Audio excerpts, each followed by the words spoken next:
Hello అండి, నమస్తే. Welcome back to our channel friends. ఈ వీడియోలో మనము నువ్వుల లడ్డు ఎలా చేయాలో చూస్తాం రండి. ముందుగా మంచిపప్పులు ఉన్నాయి కదా, పుట్నాలు అంటారు, వీటిని మనము కొంచెం లైట్గా వేయించుకోవాలి. ఆ తర్వాత నువ్వుల్ని వేయించుకోవాలి. ఆ తర్వాత శనక్కాయ పప్పుల్ని కూడా బాగా వేయించుకోవాలి. ఈ నువ్వులు ఉన్నాయి కదా, ఇవైతే కొంచెము మనము వేయించాక పొట్టంతా కూడా తీసేయాలి. నల్ల నువ్వులు అయితే, లేకుంటే అవి కొంచెం చేదవుతాయి. అన్నీ కూడా తీసి పక్కన పెట్టేసుకొని ఇప్పుడు కొంచెము కొబ్బరి కొంచెం వేసుకోవాలంటే కాజు కూడా వేసుకోవచ్చు. ఇవి కూడా కొంచెం లైట్గా వేయించుకొని ఇందులో కలుపుకోవాలి.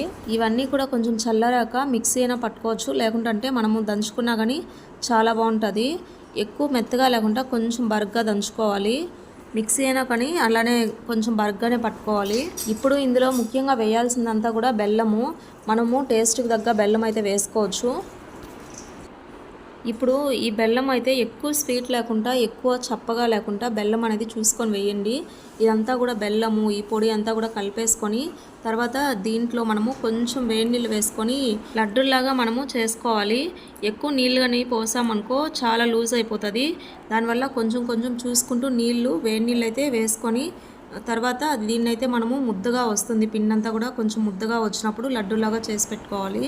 ఇందులో మనము వేడి నీళ్ళు వేయడం వల్ల ఇవి తొందరగా బూజు అనేది రాకుండా, స్మెల్ అనేది రాకుండా చాలా బాగుంటాయి. చల్లనీళ్ళతో కూడా చేసుకోవచ్చు, కాకపోతే చల్లనీళ్ళతో చేసుకున్నామంటే చాలా తొందరగా పాడైపోతాయి. ఇంకోటి ఏంటంటే ముఖ్యంగా ఇందులో మనం చూసుకోవాల్సింది, నువ్వులు మనం తెచ్చుకుంటాం కదా, అవి బాగా క్లీన్ చేసుకోవాలి.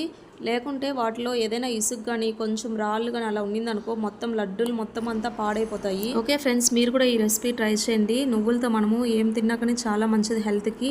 సో ఈ వీడియో మీకు నచ్చినట్లయితే లైక్ చేయండి, షేర్ చేయండి. ఇంకా మన ఛానల్ని సపోర్ట్ చేయడానికి సబ్స్క్రైబ్ చేసి పక్కనే ఉన్న బెల్ ఐకాన్ క్లిక్ చేశారంటే నేను పెట్టే ప్రతి ఒక్క వీడియో కూడా మీకు నోటిఫికేషన్ వస్తుంది.